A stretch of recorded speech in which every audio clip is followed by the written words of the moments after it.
Boy, where do I start? I guess let me just say this, and let me say it briefly.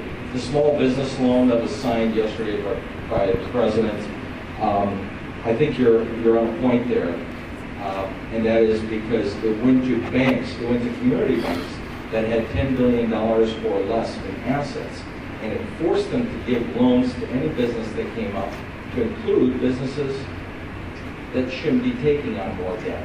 Here's the problem with people that have never employed someone running up the government and thinking that they know better for business than business does. They put parameters on getting these loans.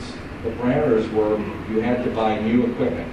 They didn't say new manufactured equipment made in the United States. They said new equipment. Yeah. Then they went on to say you had to hire more people. So we are taking on more debt. Let me get this right. We're telling people to take on more debt even though you can't afford it, so that we keep perpetuating a debt-building society. That's what I think that's wrong, and that's why the Wall Street Journal and actually the chairperson of that committee, who happens to be a Democrat, has titled that bill TARP Jr. If you like the troubled asset relief program that spent billions of dollars that we're still trying to count for, then you're going to love this one. And I am against it because I think that the best way to help small business is stop over-regulating them with stupid little regulations. And by the way, you think that's big. On January 1st, we will see taxes raised that you have never thought about. Taxes on your home sales, taxes on energy use, taxes on all kinds of things that are going to be raised. And you don't have to take my word for it. Forbes magazine calls Rick Edelman, many of you have heard about Rick Edelman. He has a website called rickedelman.com. Yeah. It's with just a C, no K, just rickedelman.com or ricestellman.com. I don't know why they have two names for it, but they both go to the same location on the website. And if you go all the way down to his website, at the bottom, he talks about this Congress and the health care bill and what it's doing to business. You know what it's called? The title is an easy 3-page read.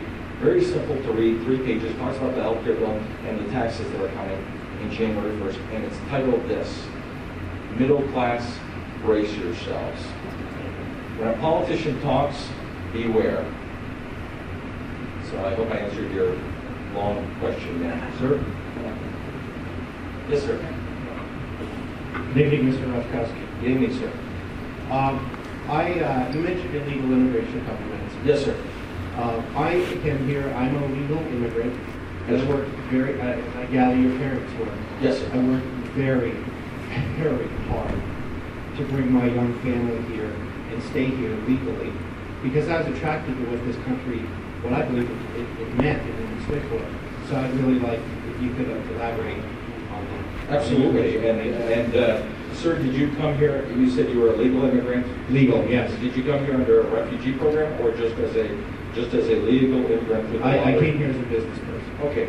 So H-1 visa, you started out as an H-1 visa? Yeah, I had a few. Okay. Well, I will tell you this, that you are the type of immigrant that America needs more of. You are legal. You came here for a purpose because you are attracted to this country. Let me address that 2 ways, if you don't mind, because I'm gonna open up my heart here. And I'm gonna tell you something that you may not that the folks here may not expect and may not be politically correct. Okay? And that is because both my wife and I are products of legal immigration. I was born in the United States. My wife's parents were from Lebanon. Okay? Our country was founded on obeying the laws, living by the law of the land, and immigrants. Let's face it, we all can trace our lines back. The problem is illegal immigration and one other thing, and that's called, there's something legal that I also don't believe in, and that's called the Refugee Assistance Program, and I'll mention that in a second. There are a lot of individuals that come to this United States, to this great country, and want to change it. You, sir, should be commended because you came here because you saw a better life for you and your family, and you came here to produce it. So God bless you. I agree with that. Now, let me tell you exactly where I stand.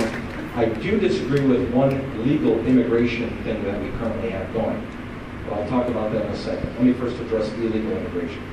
There are thousands upon millions of people that cross our borders from the north and from the south.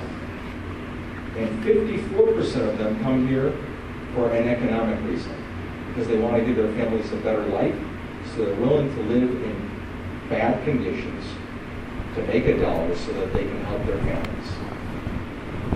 Their reasoning is very understandable. But it's our federal government's obligation, to maintain the integrity of our country and our borders. 54% are illegal, looking for a better way. That leaves 46%. 46% are criminals, be it the drug trade, human trafficking, or terror. Drug trade, human trafficking, or terror. To me, if you're an illegal immigrant, you do not belong in the United States. So here's my solution. Number one, we close the border. We do it with technology. We start maintaining the border with technology.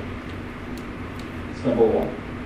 Number two, corporations that hire illegal immigrants must be funded. This, by the way, the Republicans aren't always fans of this one, because the Chamber of Commerce doesn't want to hear about this one. But, and yes, I'm endorsed by the Chamber, but they're flat out, they know where I stand. If you're a corporation, you're hiring an illegal immigrant, you should be fined. And I'm not talking about just a slap on the wrist. I'm talking about a huge fine to pay for this illegal immigration monitoring program and our border security. Why should we be paying for something that the federal government should have been doing in the first place? Number two, strengthen the E-Verify system, which allows for employers to verify the Social Security and the citizenship of an individual. Number five, or I think I said four, make English the official language of the United States. Let me throw a big note actually, because nobody will talk about this one, but I will. I think English needs to be the official language of the United States. When I was in the home, and I speak many languages, and so does my wife, foreign languages. When I was in the home, my parents taught me Polish. But when we left the house, my parents made darn sure that we spoke English and that we were proud to be Americans. So here's the thing. Did you know, and this is more of a state issue, but I'm going to throw a couple did you know tonight. Did you know that you could go to the Michigan Secretary of State's office, which many states call it the DMV, and take a driver's exam in 83 different languages? You could take it in Somali, you could take it in Arabic, you could take it in Swahili, you could take it in German, you could take it Polish, you could take it here, you could take it there, you could take it almost anywhere. It's like a Dr. Seuss novel of how many languages you could take it in. I think we need to stop that because we're spending money that we don't have. But you, sir, should be commended. So now let me go to the next step where I talk about legal immigration that I think is bad. I want to address a program that if any of you have a pen, you can write this down and Google it. It's called the Refugee Assistance Program. Refugee Assistance Program. There's not very much information on Google because it's a program funded through the Department of State. And I learned about it during my tour of duty when I had to brief what's called a CODEL. As a military officer, I was a major in the Army, and I was called back to the embassy to brief a CODEL, a congressional delegation. By the way, before I say anything else, I'm almost remiss in something I have to do by law. Because I'm still a major in the United States Army in the Individual Ready Reserve, I stepped out of the active reserve into somewhere so I can't get called up and I can retire if I want to. I need to say this. Any use of my rank, military title, or statements of my service in the military do not imply an endorsement by the Department of the Army or Department of Defense. I have to say that. So let's meet the federal requirements. So I said it. What I learned was that we are actually bringing refugees to the United States. And these are the individuals that you may have seen with those email chains going around talking about they pay no taxes. Well, if you're under the Refugee Assistance Program, you come to the United States, you get free housing, you get free Medicare or Medicaid, you get food stamps or WIC, you get English as a second language classes, and thanks to this most recent Congress, you get about $1,800 a month tax-free for up to 2 years. Now for a certain group, I would like to say for one group, I'd like to exempt them from this because the Chaldeans and the Assyrians that are brought from Iraq, they're brought here for one purpose, and that is because we in the United States, when we invaded Iraq, and I know this is very unpopular to hear, but folks, I'm going to tell you, how it is. When we invaded Iraq, we actually destabilized Iraq.